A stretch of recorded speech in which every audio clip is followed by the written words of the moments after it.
नगलीवाड़ के श्याम विहार 25 फुटा रोड पे हम लोग मौजूद हैं। 2 दिन पूर्व जो है हमने आपको यहाँ की तस्वीरें दिखाई थी। जो नाले का विकास कार्य है वो लगातार जारी है और तकरीबन 2 से 3 किलोमीटर का ये जो पूरा पेच है, इसके ऊपर जो सुरक्षा के इंतजामात थे वो नाकाफी थे या कहें लगभग नहीं थे। लेकिन रिपोर्ट दिखाई जाने के बाद में तुरंत जो है इसको संज्ञान में लिया गया और एक स्ट्रिप के माध्यम से कवर कर दिया गया है ताकि लोग जो है उस निशान को पहचाने और कम से कम एक उचित दूरी जो है वो नाले से बनाए रखें। क्योंकि निर्माण कार्य जारी है, लिहाजा पूरी तरह से बैरिकेटिंग करके इसको बंद नहीं किया जा सकता, क्योंकि फिर कार्य में बाधाएं जो है वो उत्पन्न होंगी। लिहाजा एक स्ट्रिप लगा दी गई है यहाँ के जो निगम पार्षद हैं सविता पवन शर्मा, उनके द्वारा इसके माध्यम से ताकीद जनता से ये की गई है कि वो थोड़ी सी होशियारी बरतें और नाले से अपने आप को भी दूर रहें और सुरक्षित जो है अपने आप को बनाए रखें।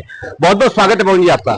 धन्यवाद अनंत भाई। और जब किस तरह से देखते हैं, बड़ी जानलेवा लापरवाही उस समय ये दिखी, हम लोगों ने इसको रिपोर्ट किया, आप लोगों ने संज्ञान लिया। देखिए, जिस टाइप पर आपने रिपोर्ट ली, हमने उससे पहले भी सेफ्टी पट्टी लगाई थी, लेकिन जेसीबी से जब नाले की डिसिल्टिंग होती है तो वो हट जाती है। अब आप कल देखोगे, कल फिर हट जाएगी। लेकिन मैंने आज इनको डिपार्टमेंट के लोगों को बोल दिया गया है कि जब जेसीबी काम करके हटे तो सेफ्टी पट्टी दोबारा से लगा के जाओगे, इसको आप इंश्योर करोगे और उसकी फोटो हमें वो भेजेंगे, तो आगे से काम खत्म होने के तुरंत बाद वापसी पट्टी लग जाएगी। अब किस तरह से देखते हैं, कितना इसमें काम बाकी है? क्योंकि वहां से 25 फुट रोड की जहां से शुरुआत होती है दिनपुर गोयला रोड से, वहां से काफी काम हो भी चुका है, लेकिन अभी काम को साईं बाबा मंदिर तक मेरे ख्याल से जाना होगा, तो इसमें कितना और समय लगेगा? ये 25 फुटा रोड श्याम विहार की लाइफ लाइन है। जब से दिल्ली में माननीय मुख्यमंत्री रेखा जी के नेतृत्व में सभी परिवारजनों ने भारतीय जनता पार्टी को चुनकर दिल्ली में भारतीय जनता पार्टी की सरकार बनाई है, तब से हमारे लोकप्रिय सांसद बड़ी बहन कमलजीत सहरावत जी और बहुत ही कर्मठ जुझारू विधायक संदीप सहरावत जी और सविता शर्मा जी के नेतृत्व में दिन रात 24 घंटे मनंगली वार्ड को कैसे साफ स्वच्छ, जो दिक्कतें थी उसको ठीक कैसे किया जाए, हम दिन रात माननीय सांसद जी के नेतृत्व में लगे हुए हैं और हमने एक एक चीज का प्रपोजल भी बना लिया। अनंत भाई, आप पत्रकार हो, इतने समझदार तो आप भी होना चाहिए कि आप मकान में जिसमें रह रहे हो, अगर वो खराब होगा और उसको तोड़ के बनाएंगे तो हमें समय लगता है। नए मकान को हम तुरंत अपने नक्शे से बनवा सकते हैं। हमें जो भी चीजें मिली सारी खराब की हुई चीजें मिली, हम उसको ठीक करने लग रहे हैं। लगभग 1.25 साल के आसपास दिल्ली में हमारी सरकार बने हुए होगी।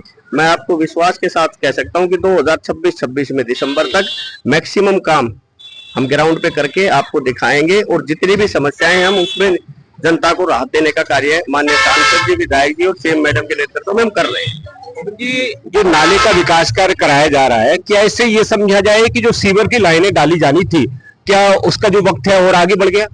नहीं, वो प्रपोजल में है। अभी जल बोर्ड ने शायद गाइडलाइन जारी की है, मेरे को पूरी जानकारी है नहीं। 1-2 दिन में वो रिपोर्टिंग आ जाएगी, उसके बाद मैं आपको बताऊंगा।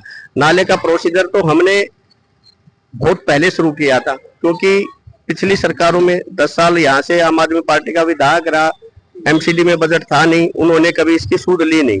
जब से हमारा विधायक बना, हमारी सरकार बनी, माननीय सांसद जी और हमने और विधायक जी ने मिलकर ये परसू किया कि सबसे पहले हम 25 फुटे का विकास करेंगे। तो लगभग 3 करोड़ रुपए के आसपास की लागत से ये पूरा नाला और पूरा 25 फुटा रोड हम 2 से 2.5 महीने में इस काम को कंप्लीट करके जनता के सामने रख देंगे।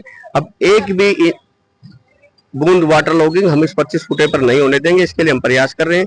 दूसरा, हमारा देव गार्डन से लेकर यूआर तक का ये पूरी ड्रेनेज और ये पूरा रोड भी, नाला भी बनेगा, इसके भी वर्क अवार्ड हो चुके हैं।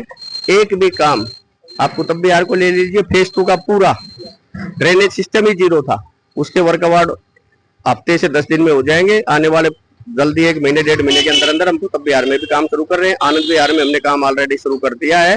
श्याम विहार के भी ये डीएसआईडीसी के डिपार्टमेंट को माननीय विधायक जी ने और सांसद जी ने बोल दिया है कि इसकी ड्रेनेज सिस्टम और रोड नाली का ले लियो, लेकिन जल बोर्ड की वजह से वो काम थोड़ा डिले हो रहा है। जल बोर्ड का मानना है कि पहले सीवर की पाइपलाइन डलेगी, वो नेक्स्ट वीक तक फाइनल हो जाएगा, उसके बाद हम आपको पूरी रिपोर्ट दे देंगे। नाले की जो ऊंचाई है पवन जी, जाहिर है वो बढ़ाई गई है, ऐसे में आप कह रहे हैं कि जो वाटर लॉगिंग है वो नहीं होगी बारिशों में, लेकिन जब तक सड़कें नहीं उठेंगी, चाहे मेन रोड की बात हो या कॉलोनी की जो अन्य अप्रोच सड़कें हैं, उनको भी उठाना पड़ेगा। कहीं ना कहीं पानी की निकासी कैसे संभव हो पाएगी? वो इंजीनियरों ने अपनी सारी चीजें देख के वो काम किया है, लेकिन हम गली का वाटर लेवल उसके लेवल में लेके जाएंगे। किसी का भी मकान दबेगा नहीं। पहले इस नाले का बेड सिस्टम बिल्कुल ठीक नहीं था, उसको हम दुरुस्त करा रहे हैं। सारा तो बिल्कुल उसी मॉनिटरिंग के हिसाब से काम करने लग रहे हैं, किसी के भी मकान नीचे नहीं जाने देंगे। और वाटर लॉगिंग जो है अब चूंकि महीने 1.5 महीने बाद बारिशें शुरू होंगी, इसमें आप ये वीडियो दोबारा चला के दिखा देना, पब्लिक के पास भी रहेगी, विरोधियों के पास भी रहेंगी। वो भी इसको कहेंगे कि ये देखो पार्षद के पति ने ये बाइट दी थी कि वाटर लॉगिंग नहीं होने देंगे। लेकिन हमारा प्रयास ये है कि बारिश से पहले जितना जल्दी हो सके हम इस काम को पूरा करवा के बारिश में वाटर लॉगिंग नहीं होने देंगे। लेकिन गर्मी बहुत ज्यादा है, वो भी इंसान है जो काम कर रहा है, लेबर की कमी हुई है, रो रखी है। धीरे धीरे हम इस काम को जल्दी से और तेजी से करवाने का पूरा प्रयास कर रहे हैं। कॉकरोचों की एक नई जमात जो है जेनजीज की सामने आई है और बाहर विदेशी जो ताकतें हैं उनके द्वारा उसको हवा दी जा रही है और भारतीय जनता पार्टी को चारों तरफ से घेरने की तैयारी के तौर पे इसको देखा जा रहा है। किस तरह से देखेंगे? आपके वार्ड से एक व्यक्ति ने अपने आप को घोषित उम्मीदवार भी कर दिया पार्टी का। ये लोकतंत्र है, लोकतंत्र में सभी को चुनाव लड़ने का अधिकार है। हम वाहियात की पार्टियों में फालतू की बातों में ध्यान नहीं देते। देश स्वतंत्र है, लोकतंत्र में कोई भी व्यक्ति चुनाव लड़ सकता है, सबकी इच्छा है अपनी, लड़े, हम उनका सबका स्वागत करते हैं। कोई भी आए चुनाव लड़े। बहुत बहुत धन्यवाद। धन्यवाद भैया। भाई पवन शर्मा बताते हुए कि जो विकास कार्य है वो लगातार जारी है और तमाम जो वार्ड के अन्य हिस्से हैं वहां पे भी जो विकास कार्यों की श्रृंखला है उसको लगातार बढ़ाया जा रहा है और किसी भी तरह की अप्रिय घटना न हो इसके लिए जो एक फेंसिंग है वो यहाँ पे कर दी गई है। बुलडोजर का जब एक्शन होता है तब जाहिर है कि वो स्टेप टूट जाती है, उसको पुनः बार बार लगाया जाए और उसको लगे रहना सुनिश्चित किया जाए, ये एमसीडी के अधिकारियों की जिम्मेवारी दे दी गई है। सहयोगी गौरव कुमार के साथ मैं अनंत कौशिक।